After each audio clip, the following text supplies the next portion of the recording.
On February 14th, the YouthSave project held its first multi-stakeholder meeting in Bogota, Colombia, bringing together professionals including its expert advisory board, consortium members, and financial partner representatives to participate in a 2-day learning exchange. Participants in the event engaged in discussions, panels, and workshops, sharing their expertise and perspectives on key questions facing YouthSave. Supported by the MasterCard Foundation, YouthSave investigates the potential of savings accounts as a tool for youth development and financial inclusion in developing countries by co-creating tailored, sustainable savings products with local financial institutions and assessing their performance and development outcomes with local researchers. The project is an initiative of the YouthSave Consortium, led by Save the Children, in partnership with the Center for Social Development at Washington University in St. Louis, the New America Foundation, and the Consultative Group to Assist the Poor.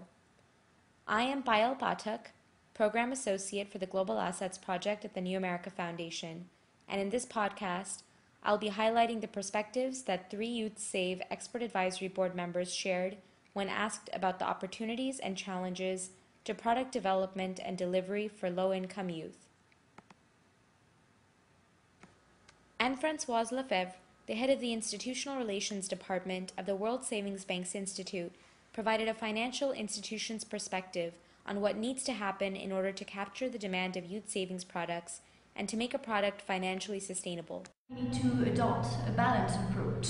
Balance between the attractivity of the product, and there we definitely need to attract, to catch the hidden demand for safe places to save.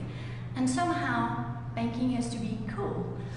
And the other side of the coin is the sustainability approach that is required for financial institutions. So this will involve simple but flexible products with the right incentives to save for the children, with fair pricing, and this is a very important aspect, and of course adapted and convenient delivery channels for the children.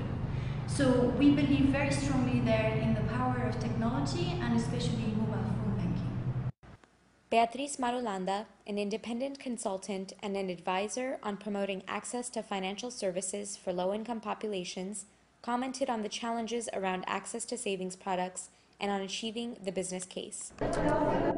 Challenges thinking about access and inclusive financial services for youth brings to my mind a big challenge: how to make a business case for the financial institutions that will provide it. I'm thinking, for example, on things like how can we bring costs down per dollar saved? How do we make it a transactional platform that can be not so costly? But also regarding the client perspective, how do we make these accounts accessible for youth so they can use it and feel it very close to them? Because apparently youth would like to have something that is easy to use, close to them, something that until now banks have not been. Mike Soto-Clas, president of the Center for the New Economy in Puerto Rico, maintained that there is value in providing youth savings products, but prescribed an alternative suggestion to delivery, focusing on more localized efforts and achieving smaller scale. That there is a case to be made for the need to have products like this. I think it's very obvious that there is merit and value in doing these, but when you're talking about sort of the financial aspect behind that, that's a whole other set of criteria, and I think that's going to be a big challenge as we go forward. I think in terms of what might be an opportunity, this in and of itself might be a veiled opportunity, and maybe we need to forget about making the business case such a big part of this, and maybe we should think about doing smaller scale programs on a more local basis with smaller banking organizations or maybe NGOs that are also financial institutions.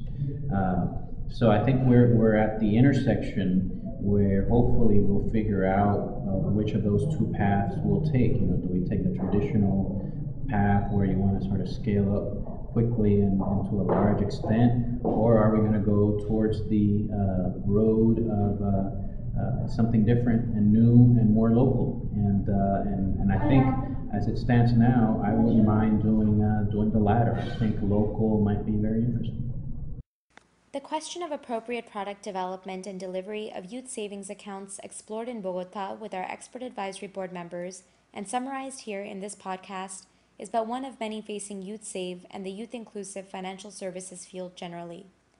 Other questions include the role of financial capability, regulatory and policy barriers to youth-owned accounts, and creative marketing for this segment, just to name a few. We invite you to join us on this journey as we continue to explore these topics and others. To connect with us and learn more about the YouthSave project, visit our website, youthsave.org, where we share our experiences and provide updates on our progress towards developing, delivering, and testing savings accounts accessible to low-income youth.